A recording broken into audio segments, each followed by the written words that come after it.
Okay, just before start, knee pain is a big topic, actually. And if we talk about knee pain, we have to define the causes and to treat the causes, not to treat knee pain itself. Now, how frequent to have a patient with knee pain in your clinic?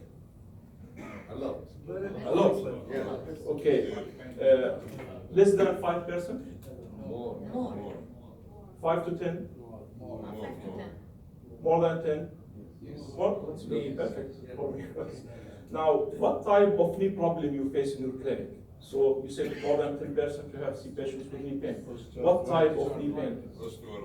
Osteoarthritis, meniscus, chondromalacia, or bacterial pain syndrome. Okay, let's talk about that.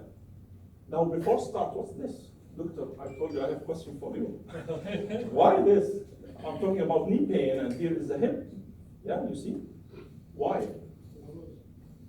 Why?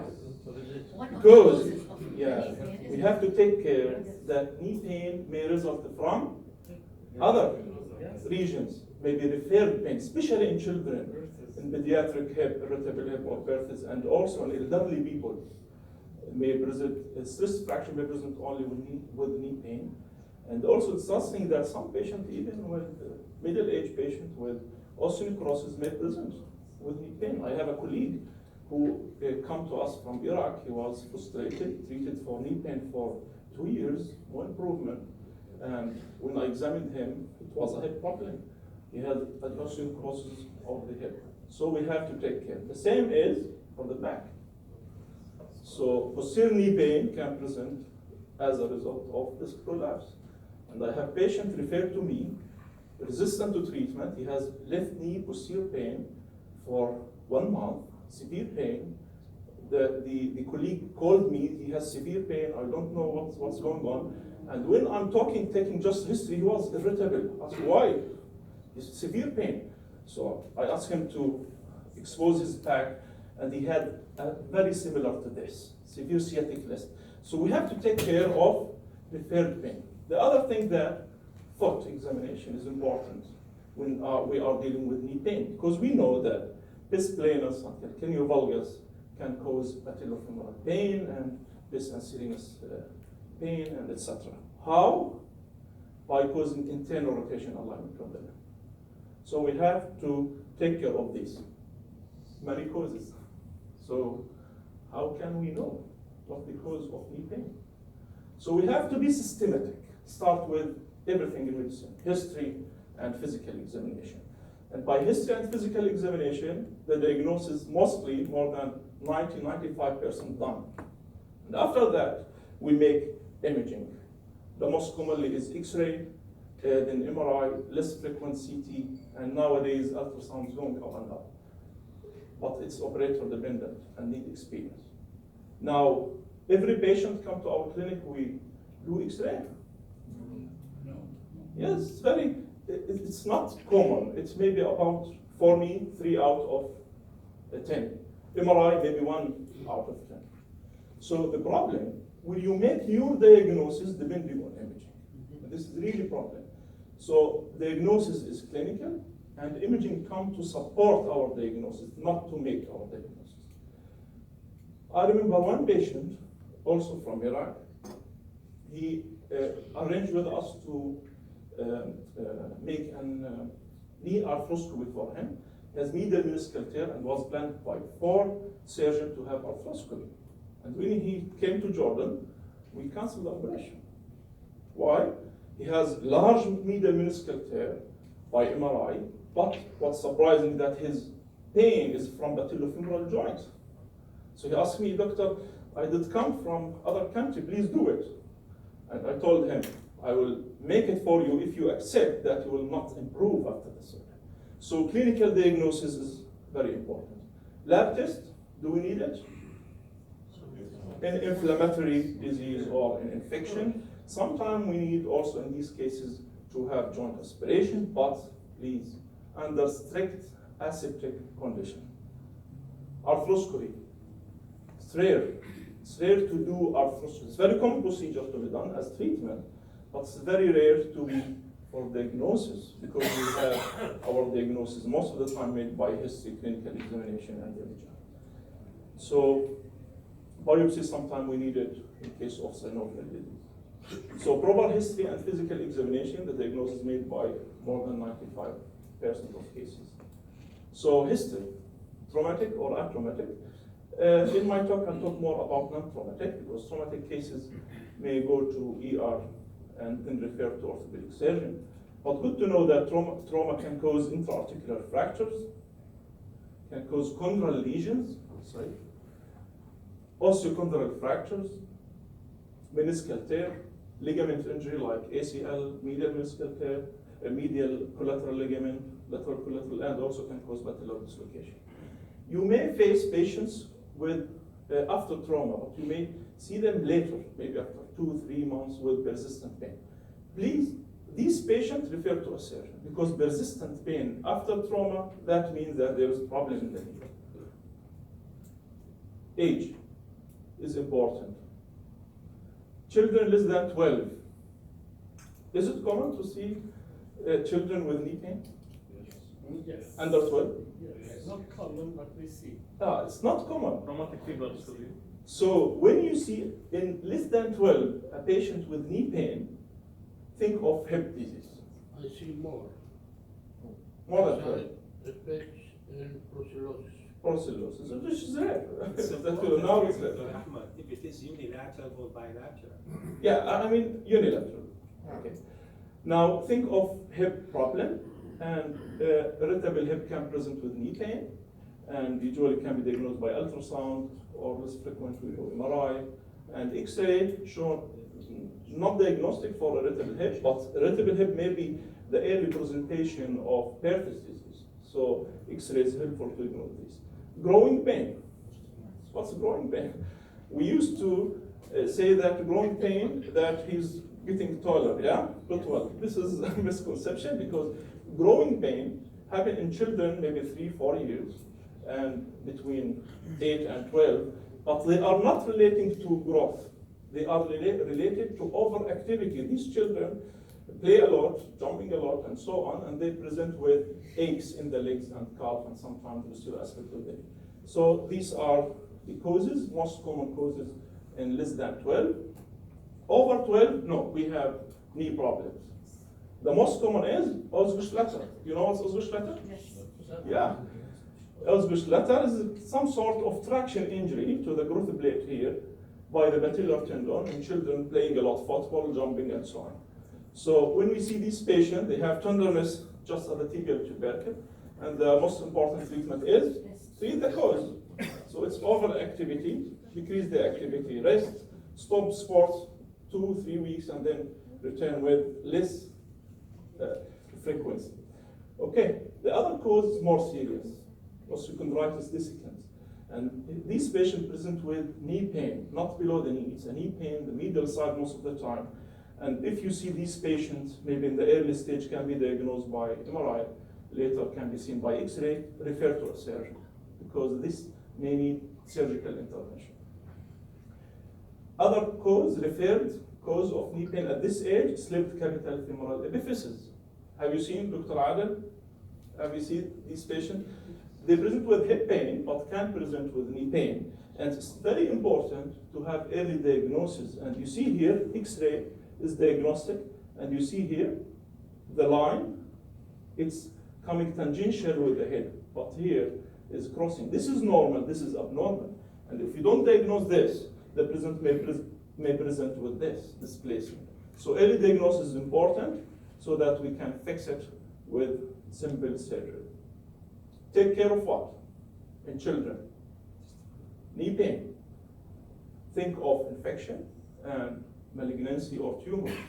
And osteomyelitis is more common, hematologic osteomyelitis more common in children. And benign tumors like osteoma and osteosarcoma, malignant tumor, these are have bimodal age distribution. One of these is teenagers. Minor trauma is missed usually. You talk about non-traumatic. Minor trauma Yeah. and osteomyelitis. Yeah, osteomyelitis. Okay, now in adults it's somewhat different. It's important to know whether traumatic or atraumatic, and we said about traumatic, please refer to surgeon, especially if they have prolonged symptoms. And according to the age, we can predict is it arthritic or non-arthritic. So if a patient, 25 years old, come to your clinic complaining of anterior knee pain after going to gym and do squat classes, what's the diagnosis? Patellofemoral pain, overload. But if a woman, 65 years old, present to you having medial joint line, mostly osteoarthritis. So age is important, and important also is the site of pain. But before going to the diagnosis according to site of pain, we have risk factors to have knee pain or problem. What they are? What are they? Weight. Okay, overweight. Because we know that excess weight cause more load on the joint, so they can cause pain in normal knee. And if the patient have knee problem, they may cause increase and much increase of pain. Certain activities, so it's important in the history to know the job of the patient, where is living, which floor, is there a lift or not, what sport he does. This is important because we know that knee problem increase in these players and also in some jobs like surgery, والبليط, والميكانيك. Okay? Also, other risk factor is loss of muscle flexibility and strength. So we have patients with ankle sprain treated by cast, which is somewhat wrong treatment, and present to you after that with knee pain. Why? Because there is weakness of the muscle. So the treatment is not medication, treatment is exercise. Okay, what type of exercise? We'll talk about that later. So this is a risk factors, and also the previous injury is a risk factor to have knee pain or knee problem. Patient's education. So if we know these factors, so we have to educate our patient about these factors. So if he has weight, please reduce weight.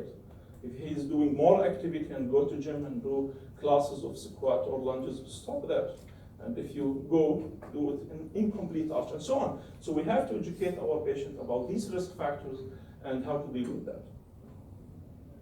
Anterior knee pain. What are the causes? Most of the time, it's a patellofemoral, but we can have tendinopathy or bursitis, and it may be arthritic like patellofemoral joint osteoarthrosis. Medial knee pain can result from medial osteoarthrosis, which is common in elderly people, but can result from medial meniscal tear, which present either traumatic or non-traumatic. And we'll talk about that later. Medial Blyca syndrome and bis and serine bursitis or tendinitis. Bis and serine tendons, there are 3 tendons here, which is the sartorius, gracilis, and semitendinosus, and I'll show you later. Lateral knee pain, is it maybe lateral meniscus or iliotibial band syndrome, or sometimes osteoarthrosis. It's less common to have osteoarthrosis in the lateral compartment, except for those with rheumatoid arthritis and inflammatory arthritis. Posterior knee pain can result from popliteal or Becker cyst, and tendinitis, and flexion contracture. Some patients, especially those with arthritis, they may have medial joint pain, but they may have also later posterior knee pain, either because of Becker cyst or because of flexion contracture. Because there's contracture of the capsule, and when they try to extend the knee, they may have posterior pain. Knee examination is important, and it's one of the cornerstone in our diagnosis. Yeah, right? Okay, how to examine the knee? First, please examine the normal knee. And because what's normal to you is not normal to me. So everyone has different knee than the other. The second, examine the patient standing, examine the gait, and this gives us information, sitting, supine, and prone. But this is systematic way, but we can modify according to our diagnosis, and this needs more experience. So this is an example of how improper examination can miss the diagnosis. This is a basketball player. She was a student in Virginia University, this Jordanian student there, and was in the team of basketball. And she developed progressive posterolateral knee pain, and she had no trauma. And the pain on landing, when she jumped on landing, she had the posterolateral pain. And MRI was suspicious of lateral meniscal tear, and she was planned there for knee arthroscopy. And what we did, as usual, we examined the patient walking. And you see how there is what we call varus hyperextension thrust. The knees gives, yeah? And when we examined her prone, you see there is increased external rotation to the right side. And we established the diagnosis of posterolateral ligamentous laxity. And this was grade 2, not too much. So this is not indication for ligament reconstruction. And there's no indication for knee arthroscopy. We did long film for her, and she had mild varus, and we did for her bidirectional osteotomy. And I will not discuss why we did that, but the decision was made on proper clinical examination. Okay, and now she's after the operation. This is before, and you see this is 5 months after the operation. No more thrust and pain, gone. So clinical examination is important. Here, what does this child have? Varus, yeah? That's right? Varus, we agree. But you see when examining the gait, she had into gait. She has malalignment, right? This is the problem, okay? And now if you examine sitting, she uses the hip rotation 90. She has rotation and malalignment, and most of this is from the hip, not from the leg. So this is standing, examine the patient standing. You see he has varus, he has scar. He has not obvious scar of previous surgery. And when from the side, he has some recurvature, hyperextension of the knee. And his X-ray. So we know this deformity only by clinical examination. See this patient? Varus. But when you examine him, gait, he has laxity. And you see here by X-ray how he has lateral collateral ligament insufficiency. So this information we can get only by clinical examination. Here, you see the patella, it's going shift laterally. What's this? Patellar instability. Patellar instability. The patella is going out. And this indicates trochlear dysplasia, bony deformity, or patella alta, high patella. And I'll show you later what we do for this. Now, to continue examination, examine the patient supine. Supine, examine for effusion. You know what's effusion? Could be just fluid, could be blood, post-traumatic. And you can examine, this is the fluctuation test, and you see how you can feel it moving the fluid. And not only that, you can feel the consistency of that, okay? So you can define. This is the patellar tab, and here looks normal, but when we examine this test, we call it visual fluctuation, visual, and you see there is also minor degree of effusion. And effusion is not a disease by itself, and this is important. It is a sign of a disease. So when we see effusion, this means there is a problem then. Okay. If incomplete, if the effusion is incomplete. We'll discuss that later on the end of it. Now examine the range of motion. And here.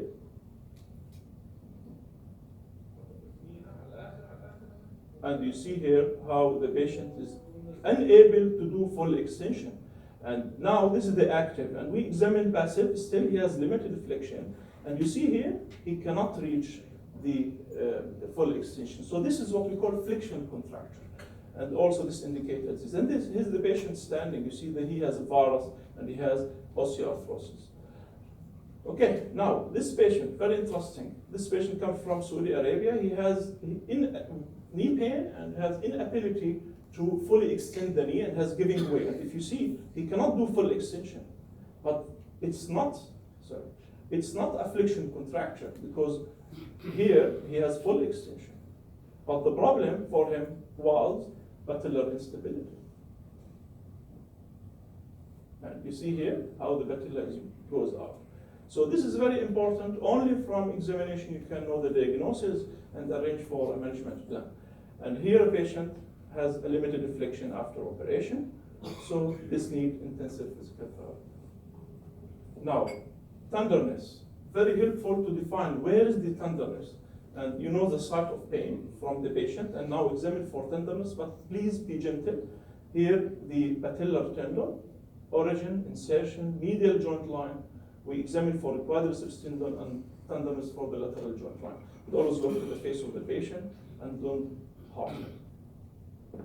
Now, this is special test for meniscus, McMurray, but it's not sensitive, so tenderness is much more important. Here, the stability test, and I think this is a surgical issue. If you have patient with instability, just refer him. Okay. Now, anterior knee pain can result from patellofemoral joint. And we have the most common to have these, either patellofemoral pain syndrome or patellar instability. Patellofemoral pain syndrome and previously was called chondromalacia, but patellofemoral pain syndrome is a wider title because it contains all these anterior pain, either functional or with chondromalacia. So in this patient, they have pain on the patellofemoral joint.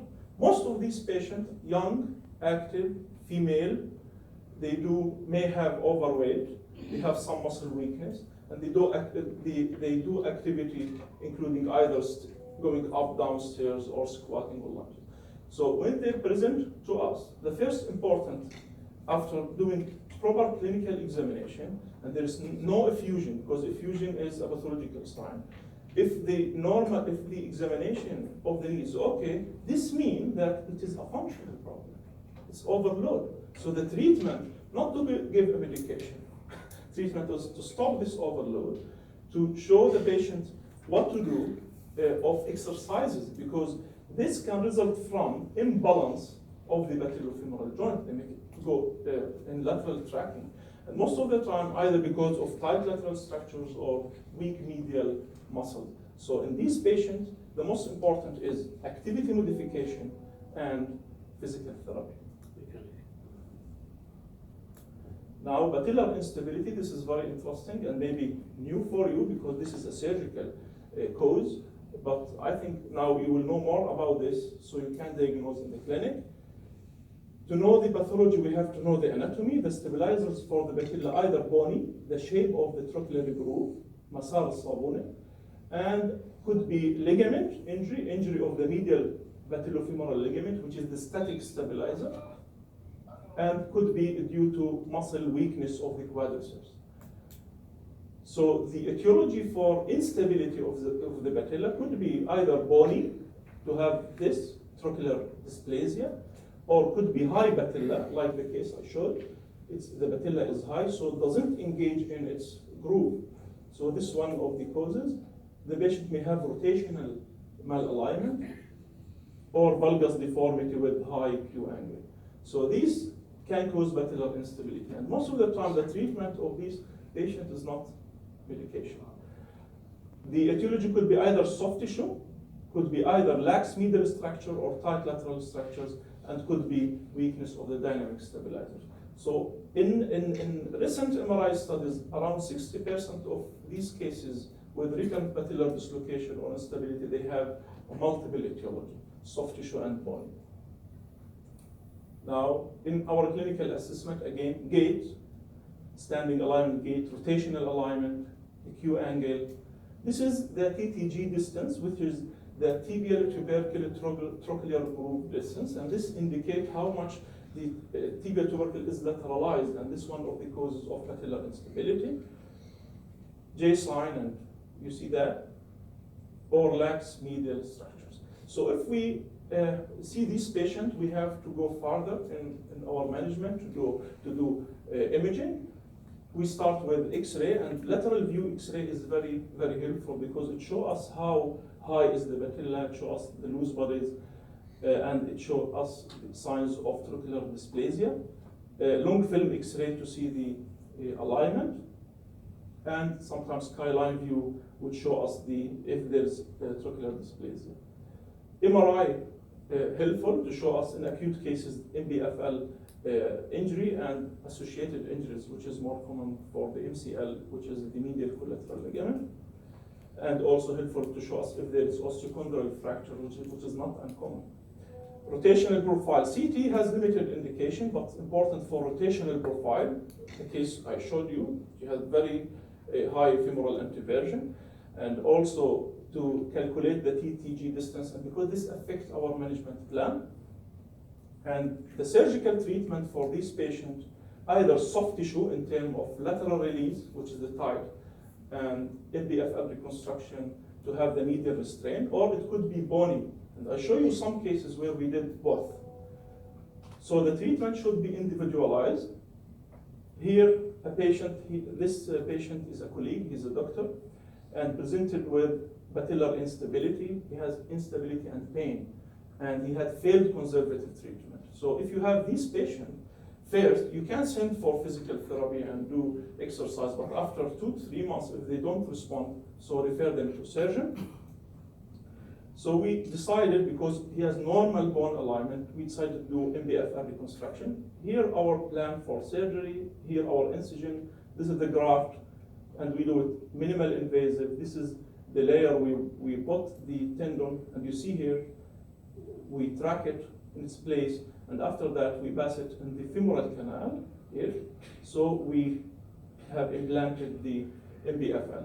And after the surgery, it is stable like the normal one. Here is the normal, and here the operated side. And you see we have to make it a little bit lax, not tight, because this can cause pain and failure. And we allow our patient early range of motion. This is another case. This is very important for you, because this patient have treated by GB and also treated by a colleague orthopedic surgeon, but the diagnosis was missed.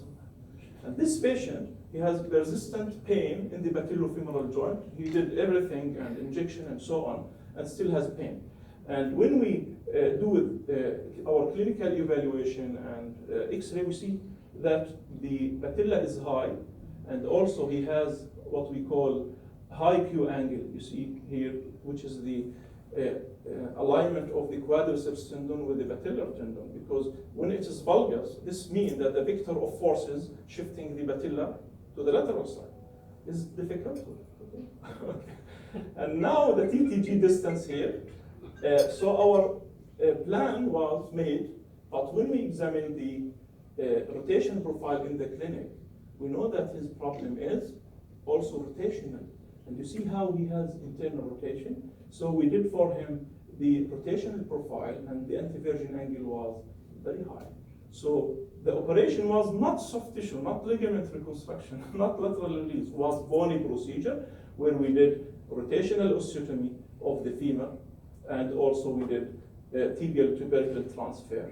Okay, and now he's after the surgery, and now after 3 months, you see how it's healed. So the decision making should be a clinical one, and then our images to support our diagnosis. Now the patient I showed you first, this lady has no trauma. She has recurrent patellar subluxation, and you see she has valgus alignment. She has very high Caton index, which means that the patella is very high, and she has very high also TTG distance. So the treatment, again, not ligament reconstruction, not physical therapy, not okay. This needs surgical treatment, so we don't have to keep them in the clinic going on. And here our management plan, you see how lax was the patella, here osteotomy, and here after the osteotomy, and you see after transfer of the tibial tubercle stable. So here the patient, and also we did arthroscopy to remove that loose body inside the knee, and you see here after the operation, and now after doing the other side, you see how no more GSI. Now the symptoms improve. Now anterior knee pain also from tendons, patellar tendinopathy or jumper's knee. Okay, you see patients with jumper's knee. Okay, this with basketball players or volleyball players, because of jumping, especially landing, they're overstressed on the patellar tendon, and this is overuse injury, and they present with pain, sometimes with a lump here. And the most important treatment is physical therapy, stretching exercise, eccentric strengthening. We may give course of non-steroidal local ice, but please, please, please avoid what? Steroid injection. Because steroid injection can cause rupture for the tendon. I have treated patients with ruptured tendon after steroid, especially also in the tendon Achilles. This is very malpractice. Okay. Now, quadriceps tendinopathy. Patellar tendinopathy in young active, yeah? But quadriceps tendinopathy in elderly people debilitated people, diabetic, those who take steroid, is very uncommon or rare in young people.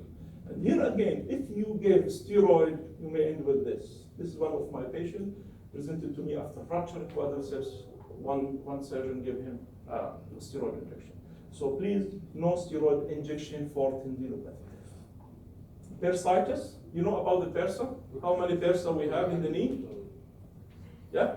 We have anterior 3 bursa, anterior to the quadriceps, to the patella, to the patellar tendon. And here we have the base and salienus. These 3 bursa can cause anterior knee pain.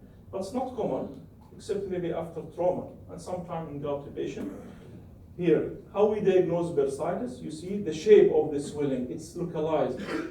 So how to differentiate from effusion, intra-articular swelling? Here, it's diffuse, here localized, and if you do MRI, it's not indicated, but if you do, for any reason, you will see that the bursa is anterior to the fluid anterior to the tendon, and here minor degree of bursitis. While in effusion, the fluid is inside the knee.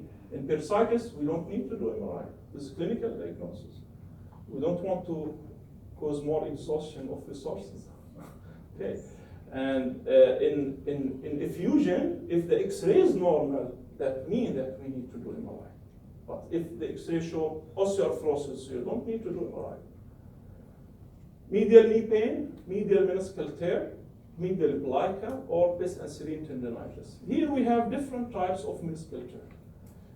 The most important for you to know, is it traumatic or atraumatic? And this will tell you. If your patient is young, this means that he should have major trauma to have a meniscal tear. But if he's elderly, that means that he may be a simple giveaway can cause a meniscal tear. We call it degenerative tear. And even the decision for treatment is very different between the two groups, and I'll show you here a case where the meniscus is torn. This is young active patient. The meniscus is torn and displaced. And when you see this, like this image, or you read a report telling you that the meniscus, the torn part is flipped or displaced, please don't try conservative treatment. Refer to a surgeon. Because if we don't do that, we will harm the knee. Because moving, I told my patient, أحكيها بالعربي, like the articular surface, سطحي المفصل مثل لوح الزجاج. فبحكي له تخيل انه لوح الزجاج بيتحرك على لوح الزجاج وبيناته طبقه دهنيه، حط حجر بينهم، ايش بيعمل؟ It is the same way. So flipped part in the joint can cause erosion of the articular surface. Here, undisplaced meniscus. Here you can treat the patient 2 months, 3 months, and if not responsive to treatment, you can refer to the surgeon. And here we are most of the time hesitant to do operation for non-displaced meniscal tear, because we have to make sure that the symptoms of the patient from the meniscus, not from associated chondral lesion or osteoarthrosis, because if we do for osteoarthritic patient, they will not improve. Here, undisplaced, but this is indication for surgery, because you see here edema, the torn part is in place, but this is in young active patient, and if we don't do surgery for this to fix, it may be flipped out, causing pocket handle tear. Here, another case you will see where you see the flipped part, and here very important, flipped part of the meniscus. Here it is moving, it's flipped, and if you don't remove it, you will cause chondral lesion. So this is important. Once it's displaced, please refer to the surgeon. New types of newly recognized types of meniscal tear is root tear, and these now we can do repair for them, because once extruded, it's biomechanically it is not functioning, and this can cause pain and progressive arthritis. Medial plica syndrome. Here we have plica, which is synovial fold and can cause snapping or erosion with the condyle. How to diagnose this? Clinical. See the distribution of pain not on the medial joint line and posterior. It is somewhat anteromedial and it's going down with the patellar tendon. And you can do a test. You push on knee extension if it's under and improve partially. When you flex the knee, this is a diagnostic test for plica. And you can prove diagnosis by ultrasound or MRI. In treatment of this, non-steroidal anti-inflammatory course, ice packs, some patellar mobilization exercises, and you can give steroid injection in this case. Bis and serine tendinitis, this is common in runners, cyclists, and women, more common in women also, to have pain under the knee, in the medial side, but under the knee, at the site of bis and serine tendon, maybe result from tendinitis or bursitis. Here, as in treatment of tendinitis or bursitis, rest, anti-inflammatory, ice packs, and if no improvement, you can send for physical therapy. Ultrasound is beneficial in these cases, ultrasound therapy. Okay, and here MRI, which is not indicated routinely, but you can see if you do it for other reason, you can see this. Lateral joint line, lateral meniscal tear, as I told you, the same for the medial meniscus, but what's important to tell you that we tend to repair the meniscus, not to remove the meniscus, because it's very important for the function of the knee. So if we remove it, the patient is more is at more risk to develop osteoarthritis. Iliotibial band syndrome, this is common in runners, which the iliotibial band causes friction with the lateral condyle, and because of stress, they may have pain. And again, the same treatment, course of non-steroidal, ice packs, physical therapy. And very important here in this case is stretching exercise, to do stretching of the iliotibial band. So if you give medication without showing the patient how to do stretching exercise or send them to physical therapy, most of the time they will not improve. Posterior knee pain, as I told you, Baker cyst, tendinitis, or flexion contracture, we have discussed that. Now going to arthritic knee problem. How much left? 5 minutes. I try my best. Okay. Now you see, this is very advanced case. Okay. We all used to know that it is a wave process, but the fact is not, because it is a disease in which the wear is part of it. But we have synovitis, we have osteophyte formation, subchondral cyst formation, contractures. So it's a disease. The risk factors, age, very important, and could be either other risk factors, female gender, sports and jobs, and could be hereditary, like nodal osteoarthrosis, or could be secondary to seropositive arthritis, seropositive arthritis or rheumatoid arthritis, and could be secondary to trauma. This is missed by most of us, the alignment of the limb. So malalignment is very important, and it's a risk factor to develop osteoarthrosis. And I'll show you here, when the mechanical axis from the center of the hip to the ankle passing medial to the joint line, this means that the load would be the medial side, overload. And when it's passing on the lateral side, this means that the load on the lateral. So if in the medial, we are at risk of medial osteoarthrosis. Diagnosis is a clinical, and the patient has pain, swelling or effusion, and this, when happen, it increases the pain, stiffness and limitation of motion, limitation of function, and especially walking distance. This is very